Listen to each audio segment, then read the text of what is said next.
유년부 3과정 2학기 38과 우리는 빛이신 하나님과 사귐을 가지기 위해서 어떻게 해야 하나요? 시작할게요. 예수님의 제자 사도 요한이 교회에 편지를 보냈어요.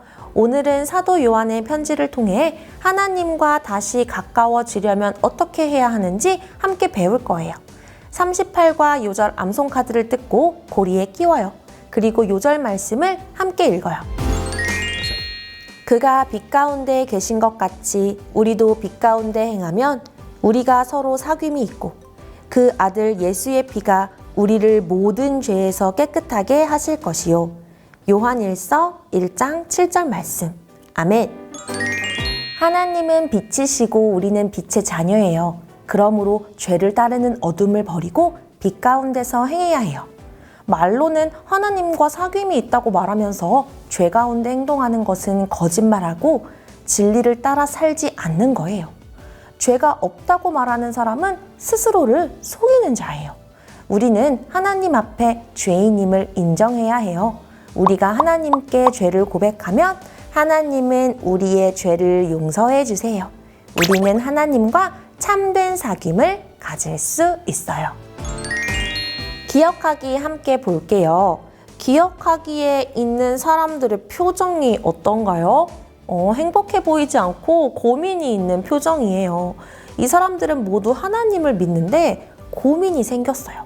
어떤 고민을 하고 있을까요? 우리 한번 같이 말풍선에 적힌 글씨들을 읽어볼게요. 첫 번째 사람은 이런 고민이 있대요. 하나님을 사랑한다고 말하지만 자꾸 죄를 지어. 두 번째 사람은 빛이신 하나님과 다시 가까워질 수 있을까? 라는 고민이 생겼어요. 세 번째 사람은요. 하나님 앞에 솔직하게 죄를 고백하면 진짜 용서해 주실까? 하고 고민하고 있어요. 이러한 고민들에 대해서 사도 요한은 어떤 대답을 해주었을까요? 오늘 말씀을 떠올리며 알맞은 말씀을 연결해 보세요. 먼저 하나님을 믿지만 자꾸 죄를 지어 고민되는 사람에게 어떤 말씀을 해주면 좋을까요? 자, 그 답은 바로 1번 말씀이에요. 하나님과 사귀고 있다고 말하면서 그대로 어둠 속에서 살아가면 거짓말을 하는 거예요. 우리 요한일서 1장 6절 말씀을 해줄 수 있어요. 두 번째, 빛이신 하나님과 다시 가까워지기를 고민하는 사람에게 어떤 말씀을 알려주면 좋을까요?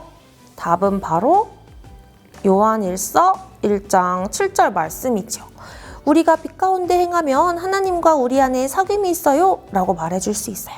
자, 세 번째 고민을 하는 이 사람에게 하나님께 죄를 고백하면 용서를 해주실지 걱정하는 사람에게 어떤 말씀을 해주면 좋을까요? 답은 바로 요한일서 1장 9절 말씀이에요. 우리 죄를 고백하면 하나님은 모든 죄에서 우리를 깨끗하게 해주세요 라고 말할 수 있어요. 우리도 여기 있는 사람들처럼 예수님을 믿다가 비슷한 고민이 생길 때가 있어요. 나도 모르게 죄의 유혹에 넘어져서 죄를 짓고 잘못할 때가 있죠. 그때 사탄은 우리 마음에 찾아와 너는 하나님과 멀어졌어 라고 속여요. 하나님이 너의 죄는 용서 안 해주실 거야 라고 거짓말해요. 그때 우리는 그 거짓말에 속으면 안 돼요. 사도 요한이 알려준 말씀대로 하나님은 우리가 잘못을 고백하면 용서해 주시고 하나님과 다시 가까워지고 온전한 사귐을 누리게 하신다는 것을 꼭꼭 기억해야 해요. 우리는 빛이신 하나님과 사귐을 가지기 위해서 어떻게 해야 하나요? 핵심 문장으로 대답해 보세요. 시작! 우리는 죄를 고백하고 빛이신 하나님과 사귐을 가져요. 우리 실천하기 함께 같이 볼게요. 우리는 하나님 앞에서 죄를 지었어요.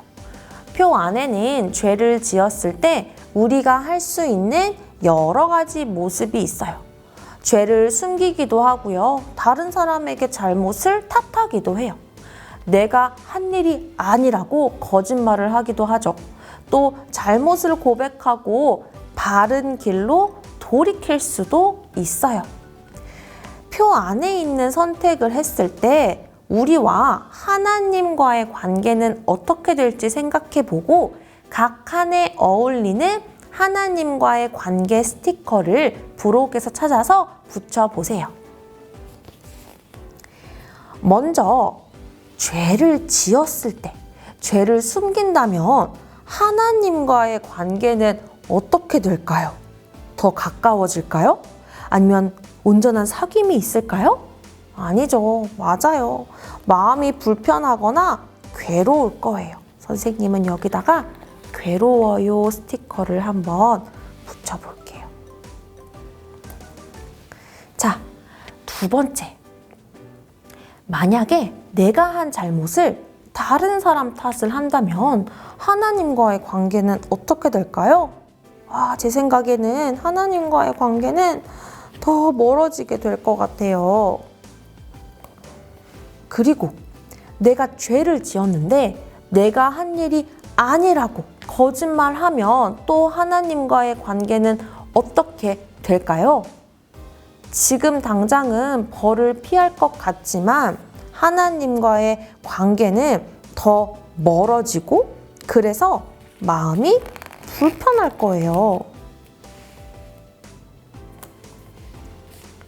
자, 그렇다면 마지막. 나의 잘못을 솔직하게 고백하고 바른 길로 돌이킨다면, 죄에서 돌이킨다면 하나님과 우리 관계는 어떻게 될까요? 맞아요. 우리와 하나님과의 관계는 더 가까워질 거예요. 혹시 아무에게도 말하지 못한 죄가 있나요? 잠시 눈을 감고 하나님과 멀어지게 만든 죄를 떠올려 보세요. 그 죄가 생각났다면 여기에 있는 십자가에 나의 죄를 적을 거예요.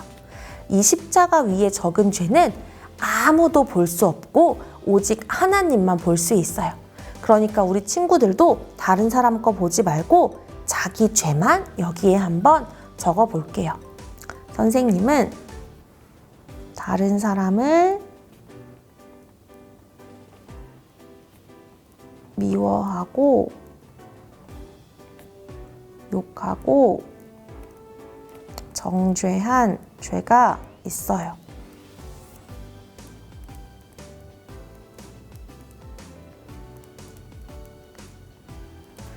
이 죄를 하나님 앞에 솔직하게 고백했어요.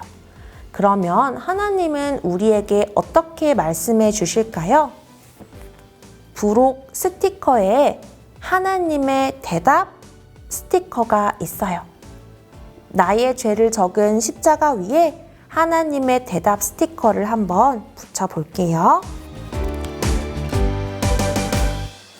자, 나의 죄를 고백하자 하나님께서 무엇이라 말씀하셨나요? 같이 하나님의 대답을 읽어볼까요? 시작! 모든 죄를 용서했다. 깨끗하게 되었다. 하나님은 우리의 모든 죄를 깨끗하게 하시려고 예수님을 이 땅에 보내주셨어요. 예수님이 우리 죄를 대신하여 십자가에 죽으심으로 우리의 모든 죄는 용서받았어요. 우리는 예수님 덕분에 하나님과 온전한 사귐을 가지게 되었어요. 우리가 다시 하나님과 친해지려면 어떻게 해야 할까요? 우리는 어둠을 떠나 빛이신 하나님에게 나아가야 해요. 우리의 잘못을 하나님께 솔직하게 고백하면 사랑이 많으신 하나님은 우리 죄를 용서해 주세요. 언제나 이 사실을 기억하기로 다짐하며 함께 외쳐요. 시작! 죄를 고백하고 하나님과 가까워지자.